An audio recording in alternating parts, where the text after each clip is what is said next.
Hello बच्चों, कैसे हो आप लोग? कैसी चल रही है आप लोगों की स्टडी? अभी न्यू ईयर 2024 स्टार्ट हो चुका है और लगभग नीट एग्जाम में अभी भी 4 महीने बाकी है। तो जो नीट एग्जाम में आपको जो सबसे ज्यादा ट्रबल जो सब्जेक्ट देता है वो हम सब लोग जानते हैं, वो फिजिक्स है। तो आज मैं अपने इस वीडियो में बताने वाला हूँ कि किस तरह से आप फिजिक्स को पढ़ सकते हैं अगले 4 महीनों के लिए, किस तरह से अपनी प्रिपरेशन स्ट्रेटजीज होनी चाहिए, किन चैप्टर्स को हमें पहले पढ़ना चाहिए, क्या हमारी प्रायोरिटी होनी चाहिए और किस तरह से हम अपना स्कोर इंप्रूव कर सकते हैं, किस तरह से हमें पेपर प्रैक्टिस करनी चाहिए। तो एक एक करके मैं इन सभी बातों के बारे में यहाँ पे डिस्कस करने वाला हूँ, तो आप इस वीडियो को बिल्कुल लास्ट तक देखिए। तो यहाँ पर मैं आपको बताने वाला हूँ कि कौन कौन से चैप्टर्स को अपने को किस तरह से सीक्वेंस रखना है और कौन कौन से चैप्टर से कितने क्वेश्चंस नीट में आ रहा है।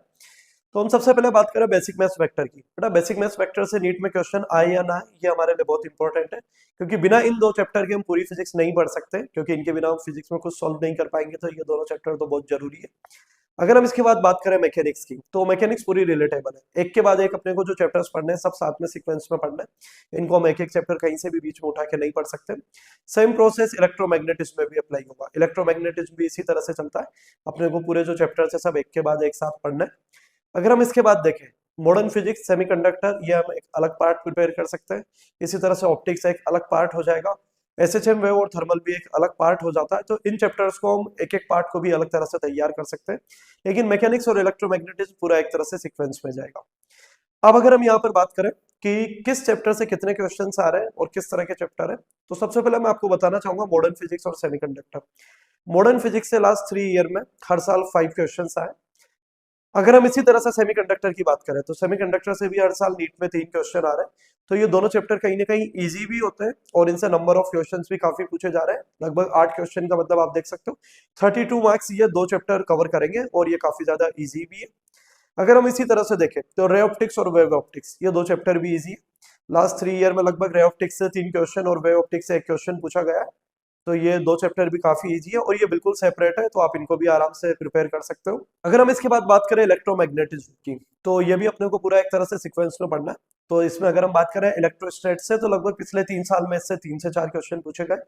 करंट इलेक्ट्रिसिटी काफी इंपॉर्टेंट चैप्टर है, इससे लगभग 4 से 5 क्वेश्चन पूछे गए। लास्ट ईयर तो करंट इलेक्ट्रिसिटी से 5 क्वेश्चन थे नीट में, और कैपेसिटर से भी लगभग 1 से 2 क्वेश्चन पूछे जा रहे हैं। तो अपना इलेक्ट्रो वाला पोर्शन काफी इंपॉर्टेंट हो जाता है। अगर हम मैग्नेटिज्म को देखें, तो मैग्नेटिज्म से लगभग 2 से 3 क्वेश्चन, ईएमआई से भी लगभग 2 से 3 क्वेश्चन, अल्टरनेटिंग करंट से लास्ट 3 ईयर में 2 क्वेश्चन पूछे गए, और ईएम वेव से भी इसी तरह से 2 क्वेश्चन है। तो अगर हम बात करें यहाँ पे इलेक्ट्रोमैग्नेटिज्म की, तो यहाँ से लगभग पिछले 2-3 साल से हर साल 14 से 16 क्वेश्चन पूछे जा रहे हैं, 14 to 16, जो 56 से 64 मार्क्स कवर कर रहे हैं। तो ये तो बात हुई 12th की फिजिक्स की। और कहीं ना कहीं आप देख सकते हो लास्ट 3 ईयर में जो वेटेज रहा है पेपर में, तो वो कहीं ना कहीं 12th की फिजिक्स का ही ज्यादा रहा है। लेकिन अगर हम इसके बाद बात करें 11th की फिजिक्स के लिए, तो ये पोर्शन भी काफी इंपॉर्टेंट है। इसमें अगर हम मैकेनिक्स की बात करें, तो पूरा मैकेनिक्स एक सीक्वेंस में चलेगा। इसके लिए अपने को काइनेमेटिक्स सबसे पहले बहुत अच्छे से पढ़ना जरूरी है। अभी काइनेमेटिक्स से इस साल, अभी जो लास्ट ईयर नीट का एग्जाम हुआ था, उससे 4 क्वेश्चन पूछे गए, और उसके जो पिछले 2 साल थे उनमें 3-3 क्वेश्चन काइनेमेटिक्स से आए। अगर हम इसी तरह से यूनिट एरा डायमेंशन की बात करें, तो ये काफी इजी चैप्टर है, और इस चैप्टर से लास्ट ईयर भी 3 क्वेश्चन पूछे गए। तो कहीं ना कहीं यह भी काफी इंपॉर्टेंट चैप्टर हो जाता है। एनएलएम फ्रिक्शन की बात करें, तो यहाँ से लगभग 1 से 2 क्वेश्चन पूछे जा रहे हैं। Same work, power, energy, centre of mass, collision और सर्कुलर, अगर इन सब की बात की जाए, तो यहाँ से भी 1-1, 2-2 क्वेश्चन पूछे जा रहे हैं। रोटेशन से भी 1 से 2 क्वेश्चन पूछे गए लास्ट 3 ईयर्स के बाद बात करें ग्रेविटेशन की, तो ग्रेविटेशन से लास्ट ईयर्स में 1 से 2 क्वेश्चन पूछे गए। और ग्रेविटेशन का सबसे बढ़िया चीज है, अगर आप इलेक्ट्रो बहुत अच्छे से कर ले, तो आपका ग्रेविटेशन काफी इजीली हो जाएगा। अगर हम फ्लूइड को देखें, तो फ्लूइड से भी 2 से 3 क्वेश्चन पूछे गए। अब अगर हम बात करें एसएचएम वेव और थर्मल की, तो सबसे पहले तो ये तीनों चैप्टर काफी इजी चैप्टर्स हैं, और इनसे क्वेश्चंस भी एसएचएम वेव से लगभग 2 क्वेश्चन पूछे गए लास्ट 3 ईयर में, और थर्मल फिजिक्स से भी 2 से 3 क्वेश्चन पूछे गए। तो ये तो रहा आप लोगों का वेटेज कि कौन से चैप्टर से कितने कितने क्वेश्चन पूछे जा रहे हैं। तो यहाँ पर मैं फिर से बताना चाहूंगा अपने को, मैकेनिक्स और इलेक्ट्रोमैग्नेटिज्म एक साथ पूरे सीक्वेंस में पढ़ना है। इसके बाद मॉडर्न सेमीकंडक्टर, ऑप्टिक्स, और अगर हम एसएचएम वेव थर्मल की बात करें, तो ये हम अलग अलग पार्ट में भी पढ़ सकते हैं। और मॉडर्न सेमीकंडक्टर, ऑप्टिक्स और इलेक्ट्रोमैग्नेटिज्म, इन 3-4 पोर्शन से काफी ज्यादा नीट में क्वेश्चन आ रहे हैं। तो ये तो अपने को 100% अच्छे से करना ही करना है। अब मैं आपको बताने वाला हूँ कि अब हम इनके लिए किस तरह से प्रिपेयर कर सकते हैं। तो ये तो यहाँ पर बात हुई कि कौन कौन से चैप्टर का कितना वेटेज रहा है। अब हम बात करते हैं यहाँ पे कि किस तरह से अपने को इन चैप्टर्स को प्रिपेयर करना है। तो यहाँ पर अगर आप लोग जहाँ से भी कोचिंग कर रहे हो, अगर आपको वहाँ सिलेबस कंप्लीट हो चुका है, तो ये बहुत बढ़िया चीज़ है। आप आराम से अभी से 8 से 10 घंटा पढ़ना स्टार्ट कर दीजिए, मिनिमम इतना तो पढ़ना ही है। और अगर आप लोगों का सिलेबस चल रहा है, जैसे कोचिंग में आपकी क्लासेस वगैरह भी चल रही है, तो भी आपको 5 से 6 घंटे अपनी सेल्फ स्टडी के लिए देना ही देना है। तो किस तरह से प्रिपेयर करना है, जैसे मान लो अभी हम सिलेबस कंप्लीट कर चुके हैं या कुछ दिनों में सिलेबस कंप्लीट होने वाला है, 15-20 दिन जितना भी टाइम बाद। तो आपको इस तरह से प्रिपेयर करना है, जैसे 8 से 10 घंटे मैंने अपना प्लान कर लिया कि मुझे एक दिन में इतना पढ़ना है, ठीक है।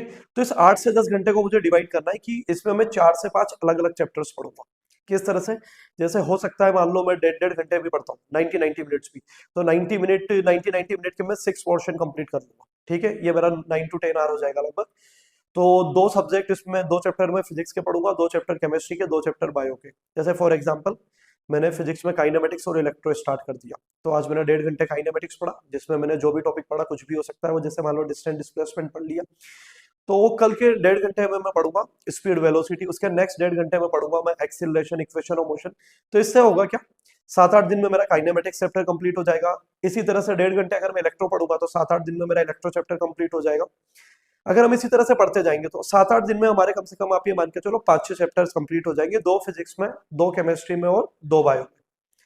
अब बच्चा यहाँ पे सबसे बड़ी गलती एक ये करता कि जैसे मान लो उसने काइनेमेटिक्स उठा लिया, तो वो सोचता है कि आज मैं पूरे 6 से 7 घंटे काइनेमेटिक्स ही पढ़ता जाता हूँ और जब इसको कंप्लीट करूंगा उसके बाद दूसरा चैप्टर उठाऊंगा। जबकि ऐसा होता है अगर हम कोई एक ही चैप्टर दिन भर पढ़ते जाएंगे तो वो मोनोटोनस हो जाता, कहीं ना कहीं उसमें हमारी उतनी एफिशिएंसी और या बोल सकते हैं प्रोडक्टिविटी वो भी नहीं आ पा रही होती है। तो आप इस तरह से नहीं पढ़ के आप 1.5-2 घंटा इस तरह से अपने पार्ट को डिवाइड कर लीजिए। मैं 6 चैप्टर बोल रहा हूँ, आप अपने अकॉर्डिंग कर सकते हो कि सर हम 2 सवा 2 घंटे लेने वाले हैं तो हम 4 ही पार्ट डिवाइड करेंगे, जैसा भी आपको सूटेबल हो आप इस तरह से कर सकते हो। तो इससे ऐसा होगा कि 7-8-10 दिन में आपके 5 से 6 चैप्टर कंप्लीट हो गए। अगर इसी तरह से हम राउंड्स बनाते हुए चलेंगे तो लगभग हमारा 1.5 से 2 महीनों में फेब एंड तक या मार्च फर्स्ट वीक तक हमारा सिलेबस का पूरी तरह से अच्छे से रिवीजन हो जाएगा। लेकिन यहाँ पर फिर भी एक चीज होगी, जैसे जो चैप्टर आपने अभी रिवाइज कर लिया उसको अगर आप वापस 30 दिन बाद रिवाइज करोगे तो मैं बोल रहा हूँ बेटा आपको 100% याद नहीं रहेगा। लेकिन ऐसा भी नहीं है कि हम पूरी तरह से भूल जाएंगे, हो सकता है हमें 40-50% याद रह जाएगा, 40-50% हम फिर से रिवाइज करेंगे तो हमें चीजें याद आ जाएगी। अब देखो होगा क्या, अभी मान लो आपको कोई चैप्टर कंप्लीट करने में हमने 1.5-1.5 घंटा दिया, 8 से 10 दिन लगे, लेकिन अगले बार यही चीज आपकी 4 से 5 दिन में हो जाएगी। फिर आपका 15-20 दिन 25 दिन में एक और पूरा सिलेबस का रिवीजन कंप्लीट हो जाएगा। उसके बाद जो चीज आपको 7-8 दिन लगने वाले थे, कुछ टाइम बाद 2 रिवीजन के बाद हो सकता है ये आप केवल 3-4 घंटे में पूरे चैप्टर का रिवाइज कर बैठो। तो लगभग मार्च एंड होते होते, अप्रैल फर्स्ट वीक होते होते हमारे 2 से 3 रिवीजन बहुत आराम से हो जाएंगे और जितने भी कॉन्सेप्ट है वो हमारी टिप्स पर हो। तो आपको रिवाइज करने के लिए तो ये वाला फॉर्मूला पूरी तरह से अप्लाई करना है। अगर फिर भी आप लोग बोलते हो कि नहीं सर अब हमारे पास उतना टाइम नहीं है क्योंकि हमने पिछले 7-8 महीनों में उतना अच्छे से नहीं पढ़ा है या हमारे कॉन्सेप्ट उतने अच्छे से क्लियर नहीं हो पाए कि हम पूरा 100% सिलेबस कंप्लीट नहीं कर पाएंगे, तो अभी कोई प्रॉब्लम वाली बात नहीं है बेटा। मैं आप लोगों को एक चीज बोलता हूँ, अगर आप 100% पूरी तरह से नहीं कर पा रहे हो तो आप 70-80% तो बहुत अच्छे से करो और 20-30% आप लोग ट्राई करो, अगर अच्छे से नहीं कर पाए हो तो भी उनके फॉर्मूले रट लो। आप लोगों को मैं बोल रहा हूँ यहाँ पे रटने के लिए, क्योंकि फॉर्मूले अपने को रटा हुआ होना जरूरी है। देखो किस तरह से, जैसे आप लोगों को पता होना चाहिए कि किस तरह के क्वेश्चन में किस तरह से अप्लाई करता है। जैसे अगर हम काइनेमेटिक्स के लिए ही बात करें, अभी इस लास्ट ईयर नीट में क्वेश्चन भी आया था कि वहां पे हम एवरेज स्पीड निकालते हैं, तो इक्वल टाइम इंटरवल के लिए अलग तरह से फॉर्मूला लगता है और इक्वल डिस्टेंस के लिए अलग तरह से फॉर्मूला लगता है। अब आप लोगों को यहाँ पे फॉर्मूला रखना है कि जब टाइम इंटरवल इक्वल होगा तो हम कैसे निकालते हैं, V average equal to V1 plus V2 plus V3, जितने बार टाइम इक्वल होगा उतने टाइम तक स्पीड ऐड करते जाएंगे अपॉन n। और इसी तरह से अगर हम डिस्टेंस के लिए बात करें तो ये इसको निकालने का अलग फॉर्मूला होता है, N upon V average equal to 1/v1 plus 1/v2, और जहां तक के लिए जितनी बार डिस्टेंस इक्वल होगी उतने टाइम तक हम 1/v3 1/v4 इस तरह से ऐड करते हुए जाएंगे। तो आप लोगों को फॉर्मूला रटना पड़ेगा। यहाँ पे रटने का मीनिंग ऐसा है कि आपको पता होना चाहिए कि ये इस तरह का एप्लीकेशन होता है फॉर्मूले में और इस तरह से अपने को अप्लाई करना है, तो आपको ये फॉर्मूले रटना है। तो ये तो हुआ बेटा अपना यहाँ पे रिवाइज करने का तरीका।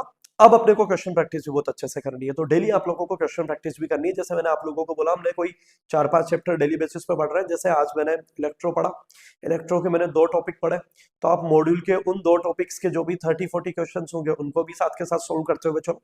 अगर आप लोगों को लगता है कि नहीं सर हमारे पास इतना टाइम नहीं है हम पूरे क्वेश्चन सोल्व नहीं कर पाएंगे, तो कोई प्रॉब्लम वाली बात नहीं है। मैंने पहले भी बोला है बच्चों को कि जब भी आप लोगों ने जहां से भी कोचिंग करी होगी तो आपने वहां के मॉड्यूल और शीट्स वगैरह सोल्व किए होंगे, तो आप लोगों ने बच्चों वहां पे मार्किंग की होगी कि किस तरह के क्वेश्चन को, जैसे ऐसा होता है ना कि ये क्वेश्चन इजी था, ये मीडियम था, ये टफ था, तो अपने अपने अकॉर्डिंग आपने मार्किंग की होगी।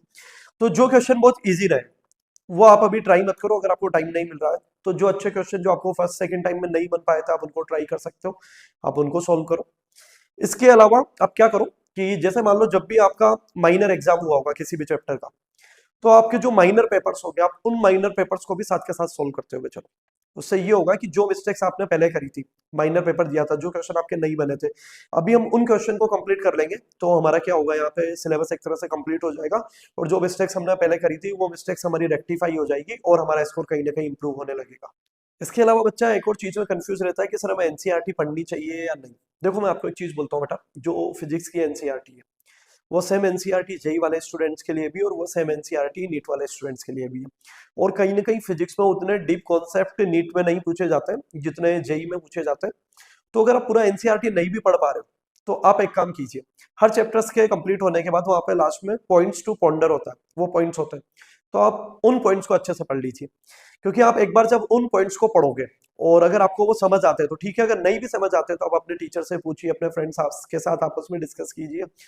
तो जैसे जैसे आपको पॉइंट्स क्लियर होते जाएंगे तो एक जो कॉन्सेप्चुअल क्लियरिटी आपको चैप्टर्स की तो वहां से आती जाएगी और यहीं से कहीं ना कहीं आपके जो थ्योरेटिकल क्वेश्चन और असर्शन रीजन वाले जो क्वेश्चन है वो भी आपके कंप्लीट होते जाएंगे, तो आप एनसीईआरटी में इस तरह से पढ़ सकते हो। इसके बाद आप हर क्वेश्चन के बाद या हर पेपर के बाद अपना एनालिसिस कीजिए। जैसे क्वेश्चन के बाद मीनिंग यहाँ पर यह है बेटा कि जैसे मान लो आपने अभी 30-40 मिनट आपने क्वेश्चन प्रैक्टिस करी या आपने पेपर दिया, तो हर पेपर के बाद आप एक एनालिसिस कीजिए कि मेरे कितने क्वेश्चन ऐसे हैं जो मुझसे नहीं बने। देखो तीन चीज होगी, या तो टाइम की कमी रही होगी तो वो तो हम प्रैक्टिस करते जाएंगे, उससे हमारी स्पीड बढ़ती जाएगी। एक और चीज रही होगी, कोई क्वेश्चन नहीं बनने के पीछे सिली मिस्टेक हुई होगी। तो मैं बार बार बच्चों को बोल रहा हूँ बेटा सिली मिस्टेक्स की एक गैदरिंग करो कि इस तरह के चैप्टर में हम ये इस तरह की सिली मिस्टेक करते हैं, और जब भी आप उस चैप्टर के दोबारा पेपर देने जाओ तो उन सिली मिस्टेक्स को देख के जाओ ताकि सेम मिस्टेक दोबारा रिपीट ना हो। और तीसरी चीज ये रही होगी, एक पर्टिकुलर कॉन्सेप्ट हमसे सॉल्व भी नहीं हो रहा होगा तो उस कॉन्सेप्ट को अपने को सेम डे क्लियर करना है ताकि हमारा वहां से कॉन्सेप्ट स्ट्रॉन्ग होते हुए जाएंगे। तो हर पेपर के बाद हम एनालिसिस करते हुए जाएंगे तो हमारी चीजें कंप्लीट होती हुई जाएगी। और अभी आप 1.5-2 महीने तो इस तरह से कंप्लीट करते हुए चलिए, और उसके बाद जैसे ही मिड मार्च आता है या अप्रैल स्टार्टिंग आता है, आखिरी के 30-40 डेज में जो नीट का टाइमिंग होगा 2 से लेके 520, आप डेली बेसिस पे एक पेपर सोल्व कीजिए। मॉक टेस्ट अपने को सोल्व करना है। उससे क्या होगा, एक तो आपको जो 2 से 5 बीच में अपने को पेपर देना है, आप उस टाइम इंटरवल के हैबिचुअल हो जाओगे कि इस टाइम पे हमें पेपर देना रहता है कहीं ना कहीं। और डेली हम पेपर देंगे तो डेली हमारी प्रैक्टिस होगी, डेली हमारी मिस्टेक्स होगी और वो मिस्टेक्स धीरे धीरे हमारी रेक्टिफाई होती जाएगी। तो आप इस तरह से पेपर देते हुए चलिए। तो यहाँ पर मैक्सिमम चीजें मैंने कवर कर दी है, किस तरह से पढ़ना है, कैसे कैसे पढ़ना है, क्या वेटेज रहेगा, क्या हमारी रिवीजन स्ट्रेटजीज होगी, किस तरह से हमारा एनालिसिस होगा। फिर भी अगर आप लोगों को लगता है कि कोई चीज बाकी रह गई है या आप किसी चीज के बारे में जानना चाहते हो तो आप कमेंट बॉक्स में बता सकते हो। और आपको जो अभी मैंने यहाँ पे रूटीन वगैरह बनाया है ये आप इसे फॉलो करते रहिए। क्योंकि इतने टाइम से जब मैं बच्चों से बातचीत कर रहा हूँ तो बच्चों का ऐसा होता है जैसे 4-5 महीने पहले वो एक चीज बोलता है कि सर अभी नंबर कम आ रहे हैं, अभी सिलेबस भी कंप्लीट नहीं हुआ है।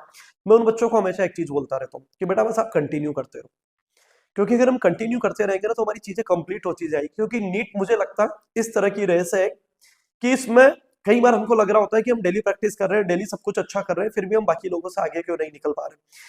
इसमें ऐसा नहीं होता है, इसमें इस तरह से होता है कि डेली बच्चे मेहनत कर रहे होते हैं और उनको लग रहा होता है कि उनका उतना अच्छा रिजल्ट नहीं आ रहा और वो बीच में चलना छोड़ देते हैं। और जैसे ही वो चलना छोड़ देते तो वो बच्चे तो वहीं रुके हुए रह जाते हैं और जो बच्चा डेली कंटिन्यू चल रहा होता है वो आगे निकल जाता है। और अगर हम डेली बेसिस पे प्रिपेयर करते हुए चलते हैं तो यकीन मानो लास्ट तक आते आते आप लोगों को भी अंदर से एक फील आने लग जाएगा कि मेरा सिलेक्शन होने वाला है, अब मैं बाउंड्री के उस पार पहुंच चुका हूं कि अब यहाँ से मेरा सिलेक्शन 100% हो ही जाएगा। तो बस बेटा कंटिन्यू आप पढ़ते रहिए और मुझे बताइए कि आप लोगों को ये मेरे वीडियोस किस तरह से हेल्प कर रहे हैं। और अगर आप लोगों को अच्छे लग रहे हैं तो आप इन्हें अपने फ्रेंड्स के साथ मैक्सिमम शेयर कीजिए और मेरे चैनल को सब्सक्राइब कीजिए। Thank you.